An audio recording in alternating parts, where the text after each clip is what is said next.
Bienvenidos a la charla de hoy. El tema va a ser transporte y COVID, impactos y desafíos. Y el disertante va a ser José Barbero. Queríamos también aprovechar para invitarlos a la charla del 22 de junio, que va a ser el disertante Sebastián Marotz. Y la charla va a tener que ver con el sistema de salud de la provincia de Buenos Aires. El título va a ser ¿Cómo se financia la salud pública en la provincia de Buenos Aires? Y la pregunta es si se puede mejorar. Y en julio tenemos pactada ya otra charla sobre presupuesto con perspectiva de género en la provincia de Buenos Aires. Bueno, paso a vos, Jorge. Bueno, buenas noches a todos. Muchas gracias por la participación. En primer lugar, agradecerle a José Barbero que esté con nosotros y nos cuente cómo está viendo la situación del transporte después de la pandemia. También quiero agradecer al Centro de Graduados de la Facultad de Ciencias Económicas de la Universidad Nacional de La Plata y a SAP Central, que siempre están con nosotros y colaboran y nos dan la infraestructura.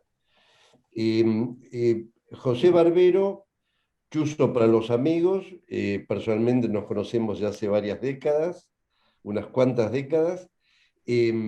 Para mí es el mejor especialista en transporte que tiene la Argentina.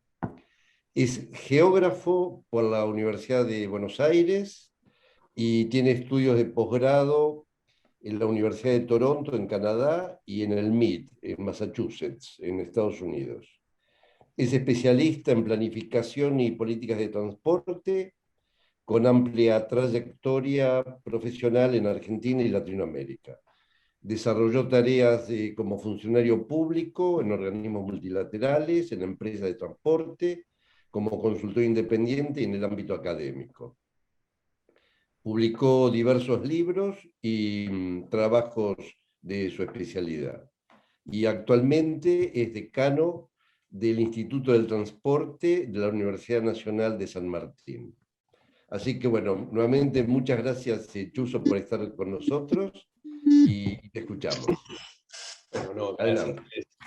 Es un honor, además hay muchos amigos en la sala, algunos ex jefes además, a los que aprecio muchísimo. Bueno, lo primero que voy a hacer es compartir la pantalla, rogando que funcione bien. A ver, acá está.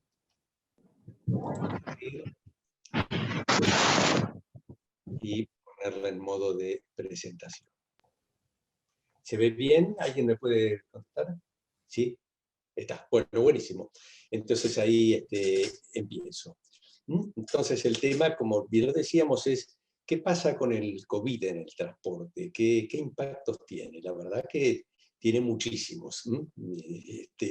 Yo quisiera hacerles una referencia, una charla, siguiendo esta línea de pensamiento. Primero, bueno, ver un poquito qué abarca el transporte, porque no todos pensamos lo mismo al hablar de transporte. Ver de dónde veníamos, qué venía pasando en el mundo con el transporte, que tampoco hay tanta conciencia de lo que venía pasando, y sobre todo hacia dónde queríamos ir. Hasta antes de la pandemia, si nos ponemos en febrero del año 2020, qué se veía, hacia dónde se quería, hacia dónde iba el sector y hacia dónde se lo quería cambiar. Entonces después ahí sí ver, ¿y el COVID qué impactos tuvo? ¿Qué impactos produjo? Y esos impactos van a perdurar, suponiendo que alguna vez afloje esto, o no, que no es un tema fácil de saber.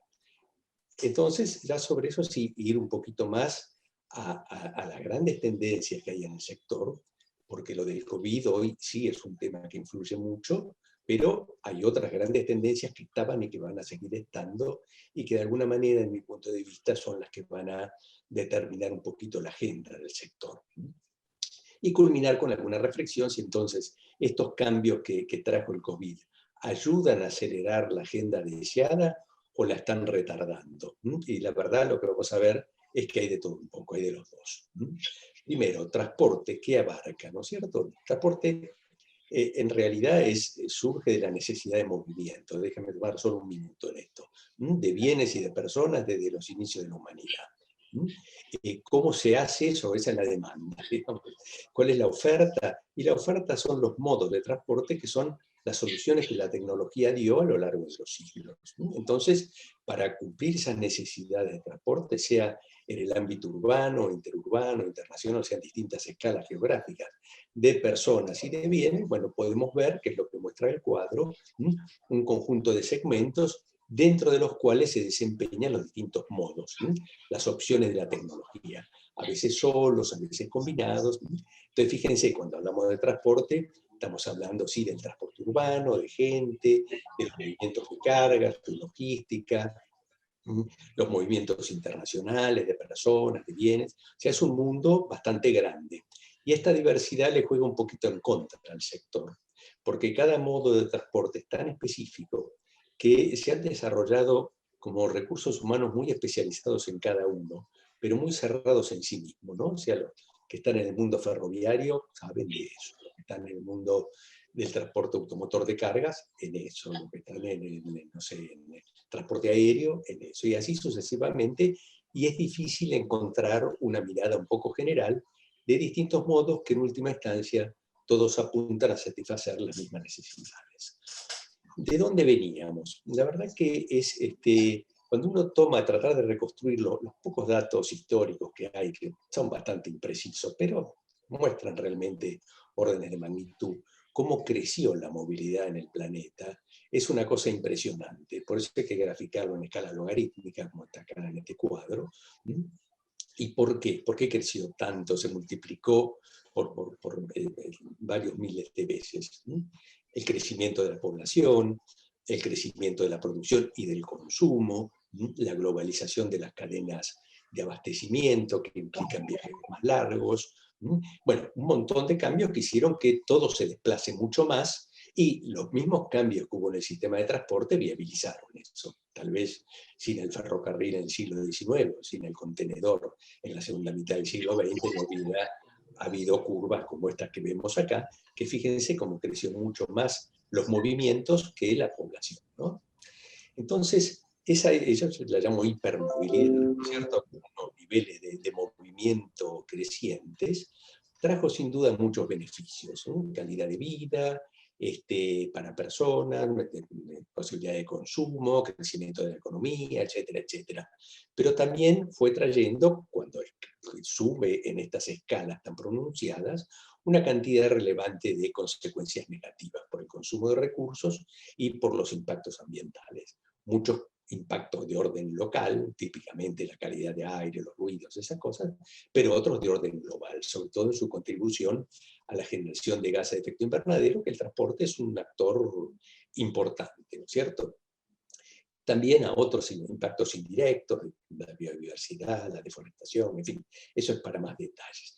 Lo que muestra el cuadrito de la derecha es una relación histórica que uno puede verificar en cómo en distintos países o distintos lugares, comparando el Producto Bruto con la cantidad de kilómetros que recorre una persona por año, cómo a mayor prosperidad ha habido más viajes, zonas más pobres, rurales, la cantidad de kilómetros que hace una persona son muy pocas. En otros lugares fuertemente desarrollados, en cambio, son cientos de veces más, ¿no?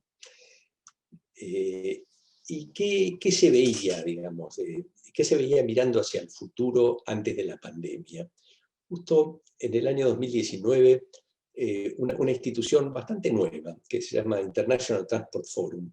Es la primera vez que existe desde hace unos pocos años, y es la primera entidad internacional del transporte. Hemos tenido entidades internacionales de ferrocarriles, de carreteras, de transporte aéreo, marítimo, de lo que quieran, pero con mirada integral no.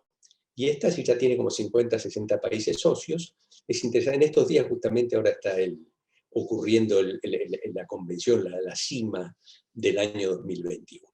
Y ellos hacen proyecciones, con todas las limitaciones y dificultades que todos sabemos que tienen hacer proyecciones, de cómo se vería hacia adelante el año 2020, 2030, 2050, los movimientos de carga, ¿no? Entonces, y de pasajeros. En estas de pasajeros, la próxima las minas de cargas. Fíjense lo que se esperan, los crecimientos digamos, es como que se espera que esa curva del gráfico de escala logarítmica siga, pero creciendo tremendamente, ¿no es cierto? Y bueno, y donde crece, la verdad, crece mucho más en los países en desarrollo, los países emergentes, y no tanto en los países más desarrollados, donde los crecimientos son más moderados, ¿no? Sí, no me detengo mucho en esto, pero la mirada que había es que esto sigue creciendo muchísimo. Esto es lo mismo en cargas, sobre todo las cargas marítimas, un crecimiento enorme. Cuando uno analiza dónde generan las cargas marítimas, se ve por corredor, básicamente en el Océano Índico, Pacífico Norte, muy vinculado eso con los movimientos en China y en la India. Cuando uno ve las proyecciones de transporte terrestre, que está en el gráfico chiquito a la derecha, ahí se ve claramente, ¿no? El tema como China e India son realmente, claro, a medida que semejante cantidad de millones de personas empiecen a consumir y a desplazarse, siguiendo esa curva que veíamos que más prosperidad, más movimiento de personas con las cargas es lo mismo, pues se produce más y se consume más, bueno, ahí sigue esa tendencia feroz, digamos, de hipermovilidad. Entonces, esta situación ya viene generando muchas reflexiones. Yo pienso, esta es una mirada un poco personal, que dentro de, no sé, 300 años, cuando se analice la historia del transporte, probablemente se ponga el paso del siglo XX al siglo XXI como un momento de transición y de cambio de paradigma. Como hasta ahora las demandas subían y lo único que hacían los gobiernos era tratar de desplegar ofertas para satisfacerlas, ¿no es cierto? Eso fue viendo que el camino no era ni deseable ni sostenible, que algo había que hacer, que había que dar un golpe de timón. Primero muchas ONG, la academia, empezaron con estas ideas, las reuniones de Río tuvieron que ver con esto, y poco a poco los gobiernos locales, nacionales, fueron adoptando cada vez más esta idea de que hay que hacer cambios profundos, ¿no es cierto? Probablemente dos drivers, dos fuerzas que van a influir mucho, esto voy a hablar un poquito después, en el transporte son tanto los imperativos del cambio climático, que obliga a una reflexión muy profunda, y también los cambios tecnológicos, los cambios que está habiendo en la tecnología en todos los ámbitos de la vida. En el transporte pegan muchísimo, pegan en la oferta, cambiando los modos y los servicios, y en la demanda, en lo que quieren los usuarios, ¿no? Y también, bueno, está habiendo otra tendencia interesante, nueva, que ya los países toman decisiones de política, pero también firman acuerdos y van tomando compromisos, con lo cual uno dice, ¿qué vamos a hacer en el futuro? Bueno, es sí lo que pensemos que debemos hacer, pero además también cosas en las que ya nos vamos comprometiendo, ¿no es cierto? Con el tema, por ejemplo, del cambio climático, de los objetivos de desarrollo sostenible, y algunos acuerdos específicos que hay, sobre todo en el transporte internacional, en el marítimo y el aéreo, que son un tema bastante serio. Tal vez el ámbito del transporte urbano es el que es más familiar para todos, el que es más visualizable, ¿no?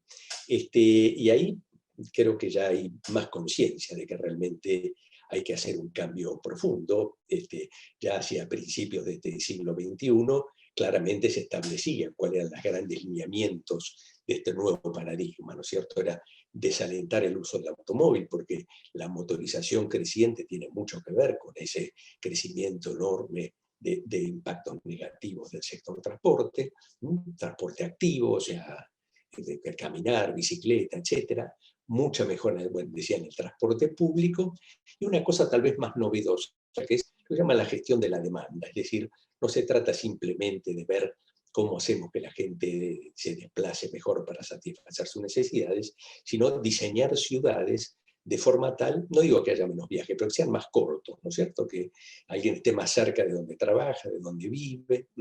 Entonces, eso tiene una implicancia muy grande, porque ya eso lleva a que la política de transporte, la de desarrollo urbano y la de vivienda, realmente tienen que estar muy enlazados si uno lo que quiere es, digamos, darle formato a esta nueva demanda, a estas demandas del futuro, ¿no es cierto? Eso son cosas un poco de largo plazo, pero muy relevantes.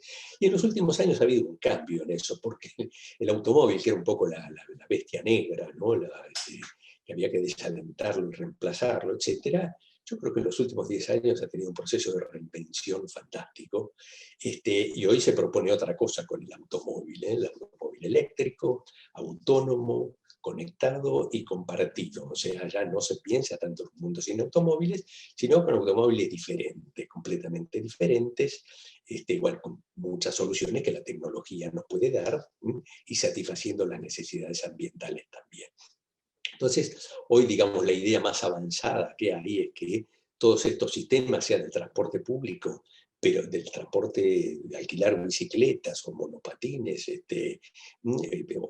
y también de servicios de auto a la demanda y eventualmente autónomos, etcétera, se integren, ¿no? La idea así de vanguardia, digamos, que hay hoy, es lo que se llama la modalidad como la movilidad como un servicio.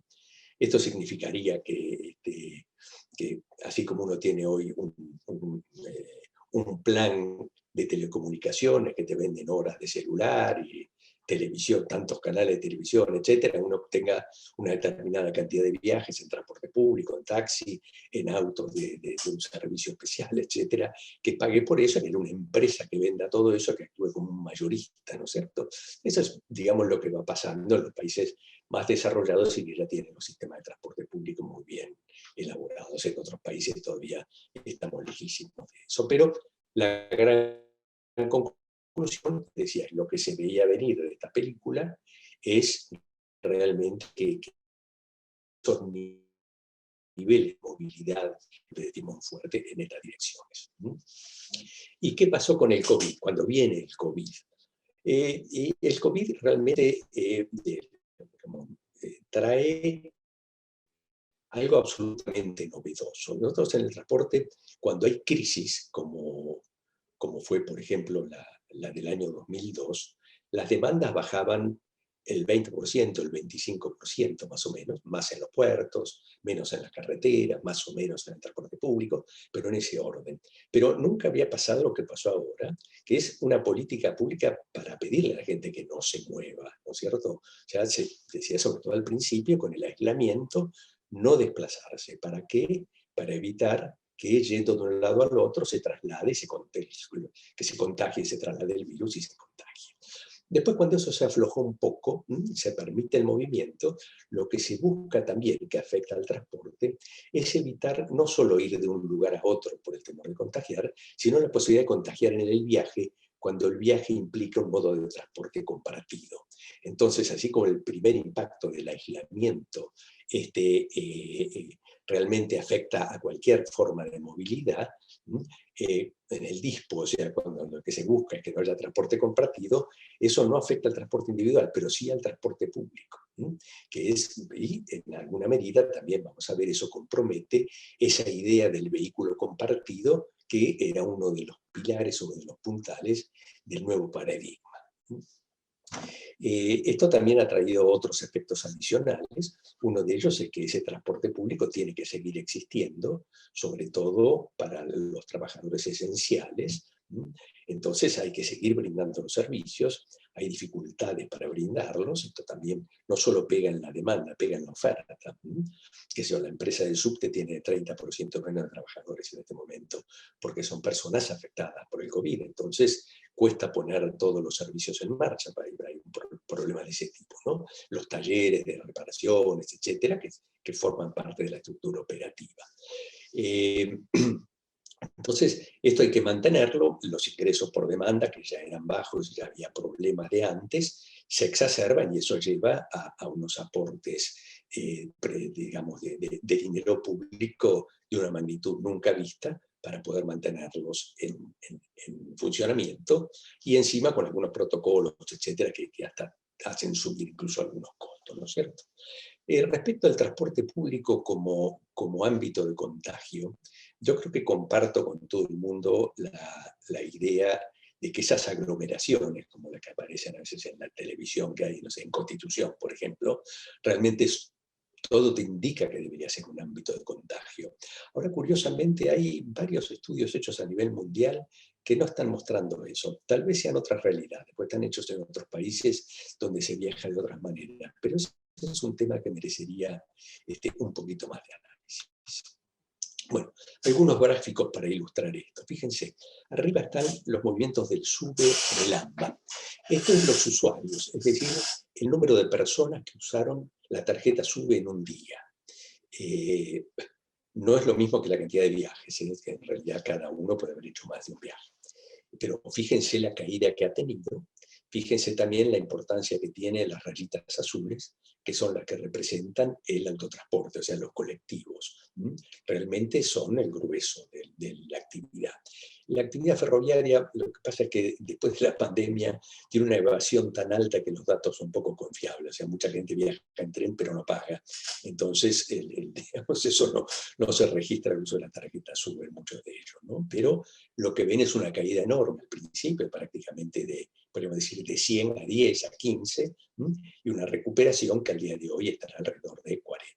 Esto es el transporte público. El gráfico de abajo a la izquierda es un informe que hace Apple, esto para todas las ciudades del mundo, muy interesante. Muestra tanto las personas en auto, que sería el rojo más oscuro,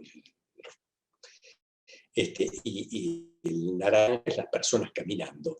Fíjense, también tiene una caída fenomenal al inicio y después va recuperando. Bueno, supera el nivel de base. Lo que pasa es que a esto hay que sumarle la estacionalidad. Si uno quiere analizar esto en serio, sube y baja, sí, por el COVID, pero también siempre hay una estacionalidad. Marzo siempre tiene mucho más movimiento que enero en cualquier año normal, ¿no?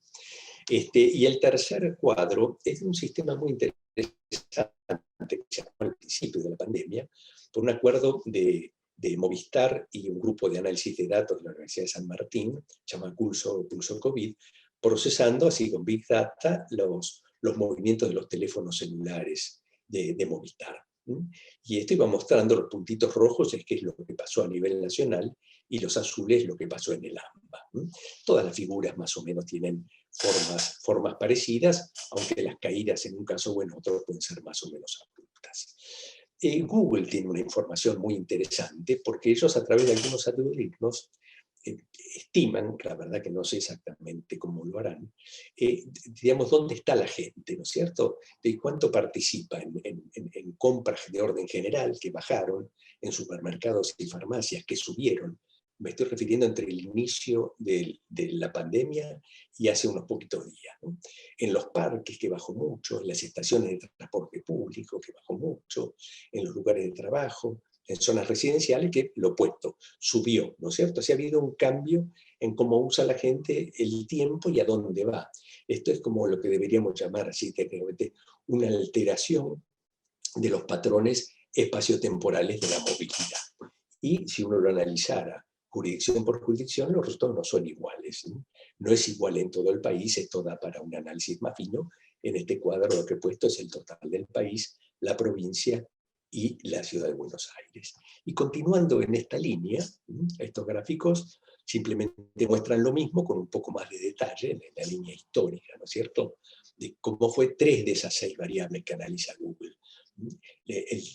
Digamos, la presencia del trabajo, que cayó muchísimo y después fue recuperando, la presencia del transporte, que cayó muchísimo y fue recuperando, pero menos, y la tendencia y la residencia, que es así de una correlación altísima con el trabajo. Por eso es interesante correlacionar estas cosas. Yo lo he hecho y está en la próxima lámina, pero esto si uno quisiera lo podría hacer incluso con una granularidad territorial importante, porque está por departamento en el país, por partido de departamento. O sea que y se puede comparar también con todos los países del mundo, porque Google ha hecho esto mismo en todos lados.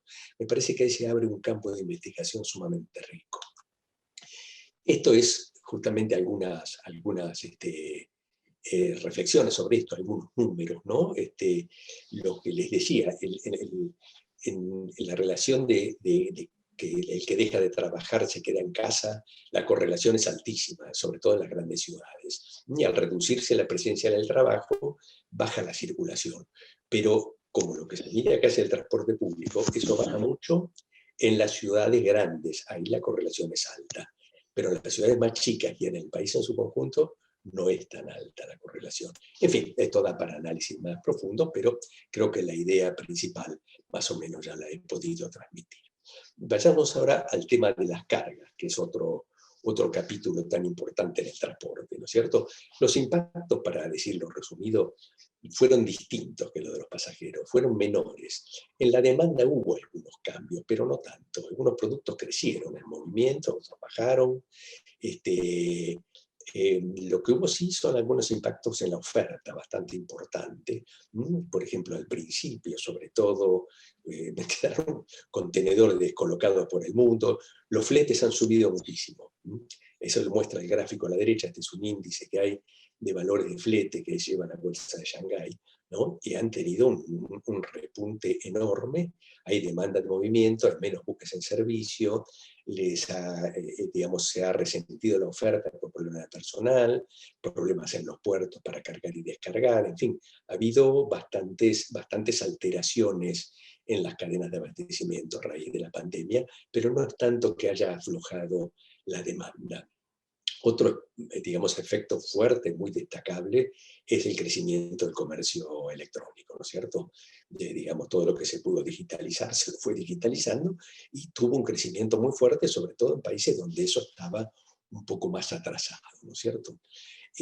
Estos impactos los podríamos seguir viendo. Yo he obviado por una cuestión de tiempo el transporte interurbano internacional de pasajeros y qué pasó en el transporte aéreo, episodios de larga distancia. Alguno de esos puntos da para una, como que llama, tal vez como para expandirnos.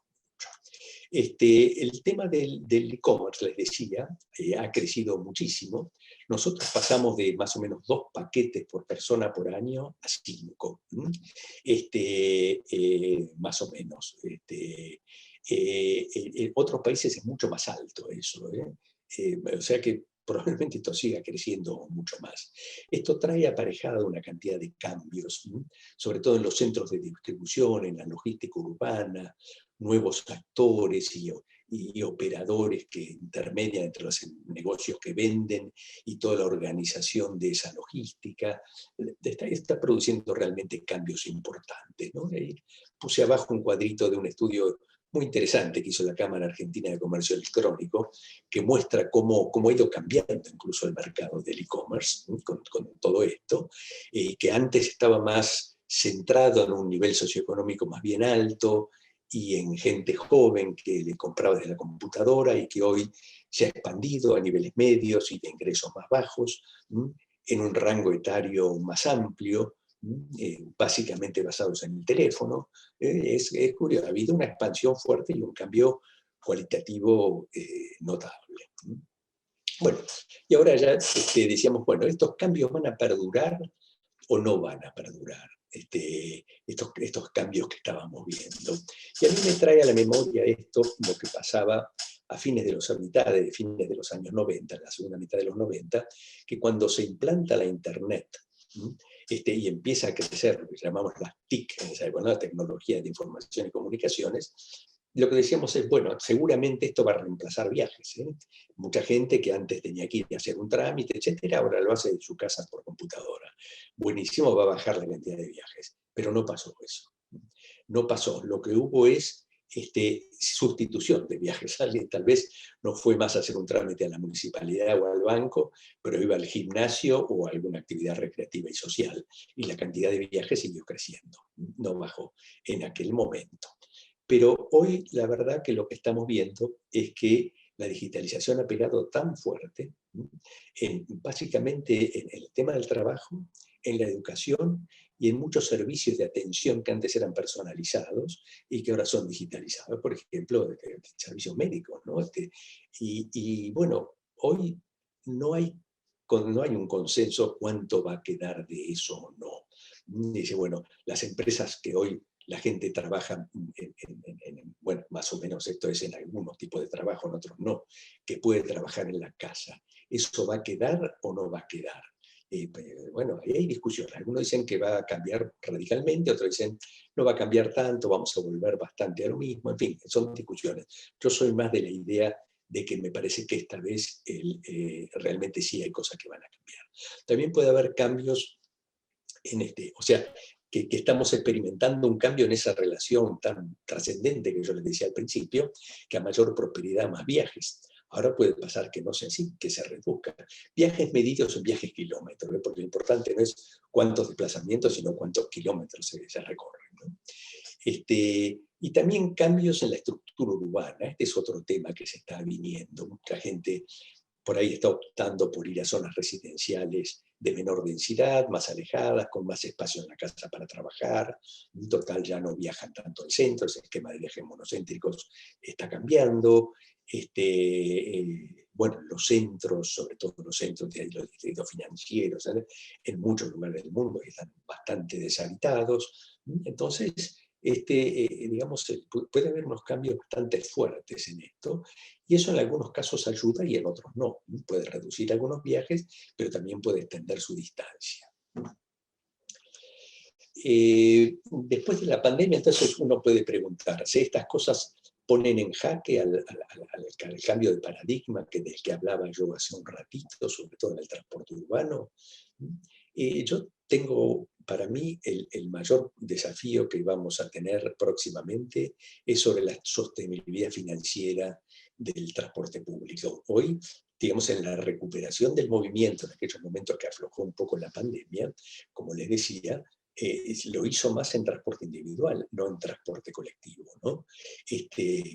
Ha aumentado mucho el número de motos también. De hecho, hay planes oficiales para financiar motos, que para muchos es una solución.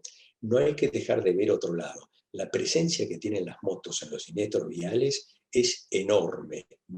Hay una enorme cantidad de muertes de gente que va en moto, ¿no? O sea, es peligrosísimo. Pero bueno, hoy el que tiene autos, el que puede comprar una moto, y bueno, pero hay otros que no tienen ninguna de esas cosas, que no tienen opción al teletrabajo, no sé, una persona que trabaja, no sé, en un taller de chapa y pintura, o que es lavacopas o lo que fuera, bueno, o que atiende un negocio, tiene que ir, no tiene otra alternativa que la presencia física, y en muchos casos no tiene opción de movilidad individual, ¿sí? Depende del transporte público, y ese transporte público que venía golpeado ya antes de la pandemia, ahora está, pero mucho más golpeado aún, sobre todo en el tema de sostenibilidad financiera. Yo a veces pienso que la sostenibilidad tiene tres patas, ¿no? Ambiental, social y económico-financiera. Ambiental hoy se ve mucho, social bastante, y la económica financiera mucho menos, ¿no es cierto? Y en estos casos realmente es crucial. En las cargas va a haber algunos cambios, tal vez no tanto por la pandemia, a pesar de más cambios por la geopolítica que por la pandemia, pero lo que es cierto es que ha habido una revisión de tener cadenas de abastecimiento tan largo, están todos buscando acortar un poquito, son muy vulnerables, esa idea de tener just in time, logísticas muy tensas, donde el abastecimiento tiene que estar permanentemente alimentado. Yo creo que probablemente eso cambie un poco. El e-commerce profundizará seguramente. Yo creo que del teletrabajo mucho de eso va a continuar y va a reducir algunos movimientos. Yo les decía, el COVID incide, pero no hay que olvidar que ya antes de que venga el COVID teníamos una cantidad había unas tendencias muy fuertes, ¿no? Yo destaco dos. Una es el tema del cambio climático y otro los cambios en tecnologías y fuentes de energía. Esas dos fuerzas venían de alguna manera dando formato al transporte esperable en los próximos años. No son las únicas tendencias, hay otras, alguna importante, y por lo menos para citarla, es la concentración que hay en algunos servicios internacionales de carga y de logística. Ese es un tema no menor, pero bueno, de estos temas se podría hablar mucho de cada uno, pero simplemente me gustaría dejar este mensaje. El COVID trae algunos cambios, pero ya veníamos cambiando y hay dos fuerzas que van a seguir estando. El cambio climático, que obliga a hacer muchos cambios de mitigación y de adaptación, y por otro lado, cambios en la tecnología que en algunos casos pueden ofrecer algunas soluciones alternativas realmente atractivas e interesantes. Yo les decía, el tema del transporte público a mí es el que más me preocupa, porque me parece que hoy tiene un descalce financiero fenomenal. El monto de los subsidios no es fácil de calcular, porque el gobierno nacional lo paga de varias maneras, pero además las provincias y algunos municipios o la Ciudad Autónoma de Buenos Aires también pagan, o sea que si uno quisiera tener una cuenta exacta de todos los recursos que se asignan, es un número, ¿no es cierto? Y son muy grandes en el autotransporte de pasajeros y también en el sistema ferroviario suburbano. Y estamos hablando de cifras, Bueno, el presupuesto de este año se hablaba de subsidios al transporte de 0,5 del PBI, ¿no es cierto? Yo tengo la sospecha que los números son mayores y que asustan. Entonces, es decir, hay mucha gente que depende del transporte público, que no va a tener opción de ir al teletrabajo, y esto es sobre todo en las grandes ciudades. En las ciudades medianas y chicas no hay ya prácticamente transporte público, la gente no tiene acceso, se las rebusca de otra manera. Y en las grandes ciudades, en cambio, donde las distancias son mucho mayores y se necesita un viaje motorizado, no se puede ir caminando, ahí hay un problema, ¿no es cierto?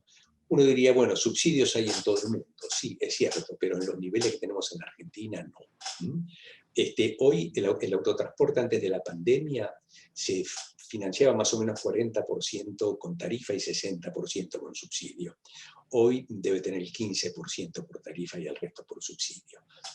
Y claro, eso es mucho porque es un sistema muy grande. Y en los ferrocarriles ya antes de la pandemia realmente estamos en una situación que es realmente llamativa. El ingreso por tarifa superaba apenas el 5%. Hoy debe ser un poco menos. Entonces, curiosamente, ahora que está de moda el tema de la segmentación tarifaria, en el transporte hubo algunos avances en materia de segmentación tarifaria, incluso en el gobierno de distintos signos, generando tarifa social, usando la tarjeta electrónica, tiene una utilidad fantástica para eso. Se puede discriminar por usuario, que unos paguen más, otros paguen.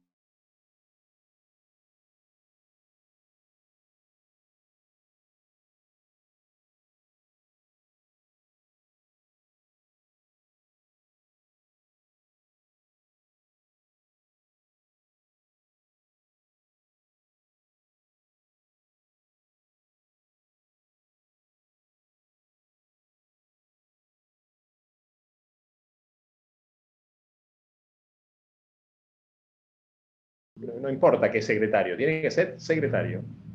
No importa. Podríamos subir tarifas. Sí, lo mismo que en la municipalidad. Podría ser cualquier secretario. Normalmente firma el intendente y el de gobierno. Hay alguien con normalmente. Ahora, todos los secretarios están facultados a acompañar con su firma la del intendente. Lo mismo en la Carlos. Exactamente lo mismo. Bueno, perdón, ahí sigo. Decía, yo creo que hay una posibilidad importante de reducir costos sin alterar la calidad de servicio, y que hay mucho para avanzar. En el caso de los ómnibus, sobre todo de los colectivos, digamos, en el área metropolitana de Buenos Aires, ya antes de la pandemia había una cierta redundancia de rutas, había 18.000 vehículos, los mismos que había unos cuantos años antes con una demanda bastante mayor. La demanda ya venía bajando, ¿no es cierto? Ahora va a bajar más. Hay redundancias que se pueden evitar, que se puede haber reducciones, es algo que hay que pensarlo bien y con mucho cuidado, pero yo creo que también que hay que incorporar eso. Y en los servicios de baja densidad, en las zonas periurbanas o en las ciudades menores, realmente pensar en otro tipo de servicio a la demanda, basado en plataformas digitales, creo que hay que ir pensando en esos cambios, ¿no es cierto?, profundos.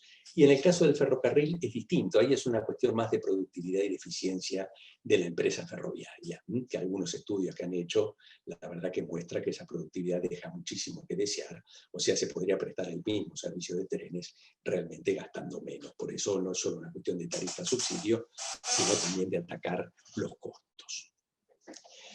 Todo esto, y con esto termino, esta es la última lámina, también plantea, bueno, un poco el rol del Estado y de las instituciones en poder solucionar estos temas, ¿no? El Estado para atacar estos temas, para mirar, para tener observatorios, necesita capacidades, y la verdad que estamos flojos en eso, ¿no es cierto? Necesitamos datos, los datos tienen que ser abiertos. A mí realmente me llama la atención que en una crisis como la que tenemos no se haya establecido un observatorio de movilidad a nivel nacional y que los datos no sean de acceso público. Los datos, por ejemplo, la mayor parte de los datos no son de acceso público, o sea, uno los tiene que pedir a alguien, es complejo, me parece que eso requeriría un poquito más de transparencia, ¿no? Entonces, damos capacidades, y en el caso de área metropolitana, como es la que tenemos en el AMBA, un tema de coordinación. Realmente, si se quiere reordenar las líneas de colectivos, algunas de ellas dependen de la nación, otras de la provincia y otras de los municipios. Entonces es inevitable una tarea conjunta para hacer esto, porque los recorridos están superpuestos en parte, ¿no? Y nosotros hemos creado ya en la época de Randazzo, creo que el año 12, una agencia de transporte metropolitano, pero a la verdad que nunca levantó vuelo, nunca despegó, ¿no? Y este es un buen ejemplo realmente de la necesidad de una gobernanza metropolitana en un tema que realmente lo precisa. Bueno, finalmente, y el último mensaje, creo que la pandemia trae problemas nuevos, trae algunas novedades favorables, sobre todo en la digitalización de actividades, algunas desfavorables, sobre todo en la tendencia a la movilidad individual o a la expansión urbana, pero no oculta ni reemplaza los problemas de fondo que el sector ya traía desde antes. Por eso un poco la frase que se usa mucho es el tema de recuperación verde, ¿no es cierto? De combinar la salida y el rediseño y este cambio de paradigma a la salida de la pandemia, sin olvidar estos imperativos ambientales que tenemos por delante. Bueno, con esto, a ver, los dejo y quedo atento a cualquier pregunta o discusión que quieran tener sobre estos temas. Bueno, muchísimas gracias, Yuso. Jafa va a ordenar las preguntas y bueno, seguimos con tus respuestas. Gracias, muchísimas gracias, Yuso. Buenísimo.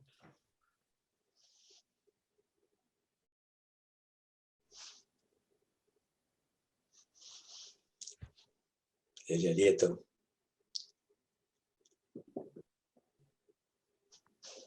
Jafa, ¿estás por ahí? No sé si ha desconectado, Jafa. A ver, si no, vamos a ir leyendo algunas preguntas que veo en el chat. Si me permiten, lo reemplazo provisoriamente a Javier. Se desconectó, Fede. Si lo podés seguir vos, te paso las preguntas. Sí. Sí, voy a ir viendo algunas que están acá en el chat. Bueno, las leo. Ricardo Fuentes pregunta, en relación a la normativa sobre COVID-19 aplicada al autotransporte urbano de pasajeros, si se han realizado estudios o se tiene conocimiento del uso de la SUBE para medir la frecuencia de los servicios y saber si se asegura el traslado de los usuarios respetando la restricción de la cantidad de pasajeros por unidad. Bueno, pregunta particularmente, se usa la nota de SUBE para analizar la cantidad de pasajeros que asciende a cada unidad.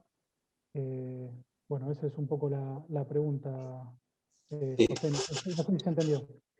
Sí, bueno, ahí yo creo que en el autotransporte de pasajeros tenés, digamos, un problema, digamos, en la medida que restringís la cantidad de usuarios y simultáneamente pones un protocolo que reduce la capacidad, bueno, no hay mucho problema, porque decir, bueno, seguimos con la misma frecuencia y cada colectivo lleva el 30% de lo que podía llevar, ¿no? O lo mismo en los trenes o en los subtes. Hasta ahí estaríamos bien si es que eso se cumple. El tema es cuando empezás a liberar la cantidad de usuarios, ahí se torna imposible cumplir los protocolos. Ya de hecho, la oferta está un poco achicada porque, decíamos, el COVID también incide sobre la oferta. No todos los colectivos pueden entrar en servicio, hay conductores que no están disponibles, talleres que no pueden funcionar, etc. Entonces hay un problema que en la salida de la pandemia, me parece, que no es menor. Ahora, a mí el que más me preocupa es el problema de largo plazo, lo que viene después, ¿no es cierto?, cuando ya el sistema vuelva a la normalidad. En otros países se ha recuperado, ojo que en algunos países ya pasó la pandemia y ya estamos viendo, sobre todo en Asia, en Japón, en China, en Taiwán, y realmente en ellos los sistemas de transporte público han vuelto más o menos a casi un 90%, 85% de lo que era antes. En los países europeos, cuando salían de alguna ola y parecía que volvían a una cierta normalidad, en cambio no, volvían al 75%. O sea que bueno, ahí va a haber que buscar unos nuevos equilibrios en el largo plazo. Bueno, gracias. Hago otra pregunta. Bueno, Fede. Sí, volviste, Jafa. Ahí está. Sí, tuve un problema con la computadora. Bueno, volví. Disculpen. Hay una pregunta acá que dice, ¿qué sucedería con el transporte fluvial en la hidrovía del Paraná si no se renueva la concesión de la prestadora actual? Bueno, ese no es un tema vinculado a la pandemia, pero con todo gusto te doy mi opinión. Yo, digamos, ya juntando algunos años, yo empecé a trabajar en esa área en la década del 70 y vi lo que era la situación del río Paraná y los canales del río de la Plata en los años 80, y realmente era una calamidad. En Rosario no se llegaba con 22 pies de profundidad. Dentro de los años 90 hubo muchas reformas, se han sido objeto de todo tipo de análisis, y probablemente hay algunas que son horribles, otras más o menos, y algunas buenas. Y justamente las reformas en el área portuaria y en la concesión de vías navegables realmente fue exitosa. Yo creo que el crecimiento que tuvo el agro argentino en los últimos 30 años no hubiera sido viable sin lo que pasó con las mejoras. Yo creo que el régimen de concesión no es malo para eso. Se le achaca mucho que haya problemas de control, ¿no es cierto? Pero la verdad, el control, si hay contrabando, eso lo tiene que ver prefectura y la aduana. Si no, es como echarle a Vialidad Nacional la culpa si hay un vehículo llevando, no sé, contrabando o droga en un camino nacional, ¿no? Lo que tiene que hacer quien drague básicamente es dragar, balizar y cumplir con ciertas condiciones. Eso se lo puede hacer de varias maneras. Yo no creo que hay que descalificar la concesión porque puede tener su... ¿no? Para mí es un camino viable. Bien. ¿Puedo hacer un comentario? ¿Usted quería hacer una pregunta? ¿Puedo hacer un comentario? Sí, cómo no. Gracias, Barbero, por la presentación. Hemos aprendido un montón. Simplemente lo que quería hacer un aporte. No sé si se los mandé ayer a alguno de ustedes. Ayer salió un informe de la Agencia Internacional de la Energía presentando el escenario del transporte que es compatible con la preservación de la vida en el planeta, quiere decir la eliminación de las emisiones de dióxido de carbono. Y la conclusión es bien simple. Los autos eléctricos y el hidrógeno van a avanzar de una manera, deberían avanzar de una manera impresionante y mandar al archivo al petróleo y al gas. O sea, ya la era del petróleo y del gas ya está terminando y ahora es la era de las energías limpias, llámese hidroeléctrica, eólica, solar y la aplicación de la energía eléctrica a la movilidad de los autos. Yo les pido simplemente que vean las cifras porque es un estudio muy completo que hay y creo que yo te lo mandé, Barbero, ¿no? Yo recibo de la IEA, sí, lo tengo, bueno. Emisiones cero. ¿No? Claro, sí. Prácticamente el hidrógeno va a haber más consumo de hidrógeno que de gas o que de petróleo, para dar un ejemplo. Pero la electricidad como tal va a ser la principal proveedora, según esta hipótesis basada en la preservación del planeta, la proveedora más importante de transporte, ¿no? Sí, totalmente de acuerdo. El hidrógeno mueve motores eléctricos. Bueno, ¿alguien quiere hacer una pregunta más? Sí, una pregunta. Ariel. Soy Ariel Melamud de ASAP Central. Primero, muchas gracias a Jorge Barbero por la presentación, muy buena. Y la pregunta puntual es, mencionabas el tema de trabajar sobre la eficiencia, ¿no? Para reducir los subsidios al transporte, sobre la eficiencia de las empresas que conducen el transporte público de pasajeros, tanto automotor como ferroviario. Lo mencionaste teniendo en cuenta la cantidad de colectivos que hay, las rutas. Yo a eso le sumo también el tema, te lo pongo también en la discusión, la metodología que existe para calcular los subsidios a las empresas, esta metodología que hace la UBA sobre el costo representativo de una empresa que hace de transporte automotor. Bueno, teniendo en cuenta estos dos elementos, la pregunta puntual es cuáles son los desafíos que vos ves de en términos de economía política para poder mejorar la eficiencia, ¿no? Porque esto existe hace muchos años y se viene discutiendo hace mucho, mejorar la eficiencia, pero el sistema vigente sigue y no cambia. Entonces me gustaría conocer tu opinión, Jorge. Sí, yo creo que hay varias barreras para vencer sobre eso. Lo que uno podría imaginar como una mejora es una reestructuración de rutas, pensando en el autotransporte. Yo creo que las empresas de colectivos, a nivel individual, cada una es bastante eficiente. Eso es la diferencia con el tema de los trenes. Cada una en sí es bastante eficiente. El tema es que todo el conjunto de recorrido que se ha armado a lo largo de la historia no da como resultado una red, digamos, que sea la adecuada. Hoy creo que hay excesos en muchos casos y realmente hay que rediseñar y ajustar un poquito. Ha habido países que intentaron hacer esto en forma bastante drástica, con unos problemas enormes. Hay que tener mucho cuidado en esto, hay que tener buenas bases de datos. Hoy, por suerte, la SUBE te da una fuente de información fantástica como para hacer este ejercicio un poco mejor. Yo he hablado con personas que han estudiado a fondo esto, en algunos casos piloto, y yo creo que si uno pensara en reducciones tipo 15 a 20% de los vehículos kilómetros recorridos, eso no altera realmente el servicio a la gente. Por ejemplo, en la línea de colectivos, una cosa que se ve es que una misma persona, por el número de tarjetas SUBE, un día toma una línea y otro otra. No es como en el tren, que el que toma el tren todos los días tomaba siempre la misma línea. Con los colectivos no, porque hay más de una que lo lleva, no hay tanta fidelidad, ¿no es cierto? Entonces, este ejercicio se puede hacer. ¿Va a encontrar obstáculos? Sí, yo creo que los va a haber en el sistema político institucional, en los municipios y también probablemente en el sector gremial, porque, bueno, eso significaría perder el puesto de trabajo. Entonces creo que hay que plantearlo con cierto tiempo, que vaya llevando algunos años, pero que hay que empezar, ¿no es cierto?, por hacerlo. Bien. Puede ser una pregunta más, porque estamos ya cerca de la hora. Y ya con eso terminaríamos. La última pregunta tiene que ver con el análisis de la conveniencia, ¿no?, de incentivar el transporte a través del ferrocarril como sustituto de autos y camiones, y en caso de que sea conveniente, como en las grandes ciudades de Europa, si lo ve posible en Argentina por el peso que tienen los gremios. Sí, creo que realmente el tema ferroviario tiene tres ámbitos diferentes, ¿no es cierto? Los servicios suburbanos, que en la Argentina hoy están básicamente en Buenos Aires, son para ciudades muy grandes. Tenemos 850 kilómetros de vía, eso es un activo único que tiene esta región metropolitana, es muy bueno eso.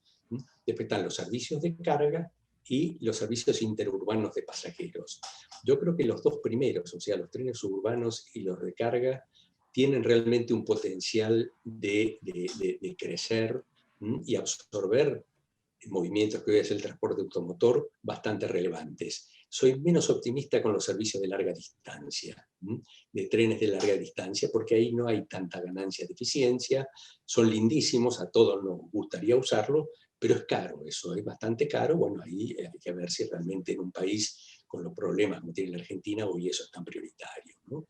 En el suburbano se ha venido trabajando mucho. Yo, si no me equivoco, este presupuesto 2021 del Gobierno Nacional es el primero que tiene más inversión en ferrocarriles que en carreteras, no sé, en la historia reciente por lo menos, ¿no? O sea, se han renovado vías, se ha traído material rodante nuevo en los suburbanos, se están haciendo algunas renovaciones importantes en los ferrocarriles de carga, comprando equipamiento. Lo que me preocupa a mí un poco también son los precios de eso. Por ejemplo, ahora, cuando fue el G20, se firmó un acuerdo con China para hacer toda una renovación de las vías de la línea San Martín, de carga, la que va de Buenos Aires o de Rosario a Mendoza, a Cuyo, ¿no? Y sí, la verdad que tiene un potencial enorme y eso es muy bueno, pero un costo de 2.500 millones de dólares, a mí me parece muchísimo eso. Yo creo que hay opciones para hacer las cosas con un poco más de eficiencia. A mí me da la impresión que estamos avanzando un poco a los tumbos, se están haciendo cosas y eso es bueno, pero avanzando un poco a los tumbos sin una buena planificación.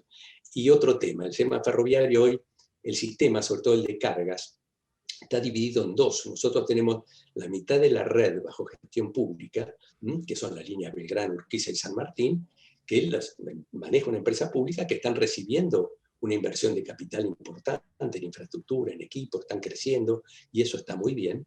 Y tenemos la otra mitad de la red, que es la que transporta el 70% más o menos de la carga, que son de las concesiones originales de los años 90.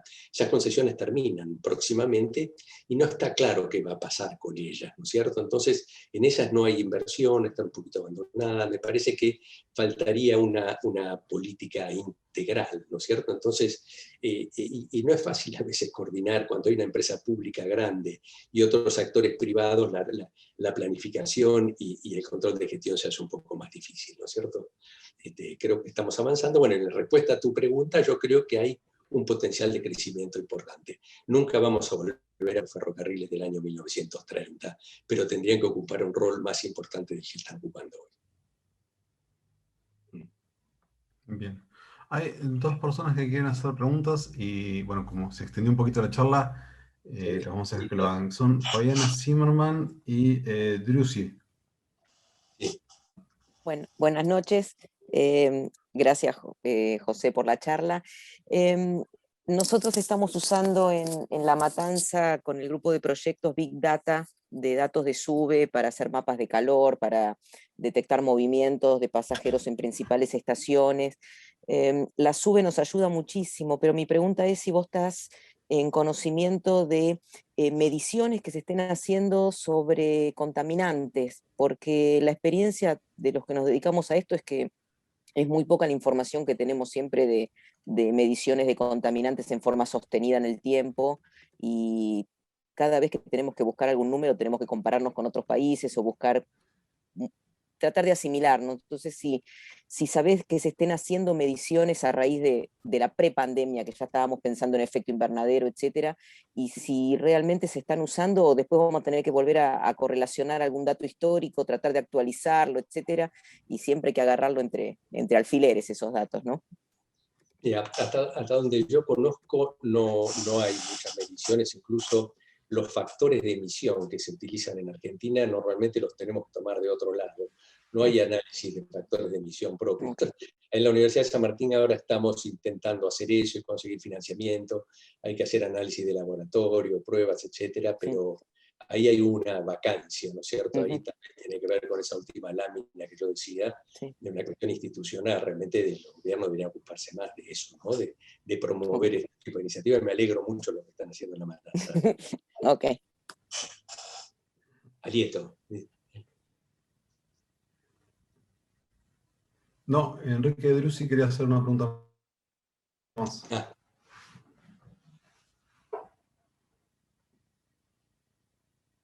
No, bueno. ¿Me escucha? Sí, ahora sí.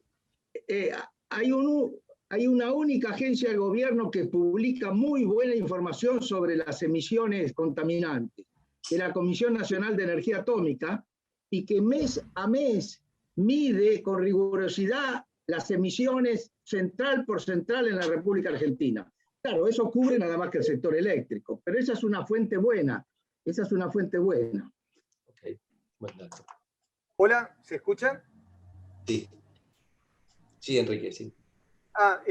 La pregunta que quería hacerle al señor Barbero, ya que es un especialista realmente muy buena en la exposición, es, ¿no entiende usted que quizás esta pandemia puede ser una oportunidad para replantear la prioridad en materia de transporte de carga? Había un proyecto, quizás usted lo conozca, que es el ferrocarril bioceánico, que une el puerto de Bahía Blanca, de Ingeniero White, con el puerto de Talcahuano en Chile. Lo que pasa es que deberían coordinarse los presupuestos de la provincia de Buenos Aires, Río Negro y Neuquén, porque eso permitiría para canalizar la producción del Pacífico y el Atlántico. El transporte de carga es muy importante para incrementar la producción. Sí, no tengo duda que el transporte y los fletes hacen un poquito a la competitividad de las economías, eso sin duda. El ferrocarril puede ayudar. Yo tengo la impresión que el término bioceánico está un poco abusado. ¿Por qué? En realidad, lo que son, hay tráficos de este a oeste, pensar que una exportación que fuera, por ejemplo, cercana a Bahía Blanca, la va a hacer por Talcahuano, eso yo francamente no le veo mucha lógica. Sería interesante saber si hay un potencial de tráfico entre los dos. Bueno, ahí sí puede haber un intercambio, no es tanto bioceánico, es de integración regional, ¿no es cierto? Si le entendemos por integración regional, sí. Si es por el hecho de que uno va a recorrer una larga distancia para acceder a un puerto del Pacífico, pensando que de esa forma mejora el acceso a los mercados de Asia, ese es un error. Por ejemplo, hoy el puerto de Buenos Aires está más cerca de Singapur que Valparaíso. Hay que ver los mapas de distancia náutica, a veces nos olvidamos que la Tierra es redonda y que se puede ir por abajo del Cabo de Buena Esperanza, etc. Y además esos están publicados, los transit time de los buques, las tarifas, etc. Y en muchos puertos chicos no paran los buques de línea. Si uno llegara con una carga a Talcahuano, no va a haber un buque de 10.000 TEU que está en San Antonio, más al norte, que ese sí te puede llegar a ofrecer una oportunidad interesante. Entonces, me parece que ese tipo de propuesta lo que necesita son estudios de demanda un poco más firmes. Si no, yo a veces veo que chocan las iniciativas políticas con si uno habla con los gerentes de logística de las empresas que van a tener que contratar la carga, ¿no es cierto? Ese es mi mensaje. Bueno. Listo. No más preguntas. Muchísimas gracias, Jorge. Bueno, muchísimas gracias, Chuso. Excelente la exposición, la verdad que hemos aprendido muchísimo. Y muchas gracias a todos por la participación y por las preguntas. Así que cerramos con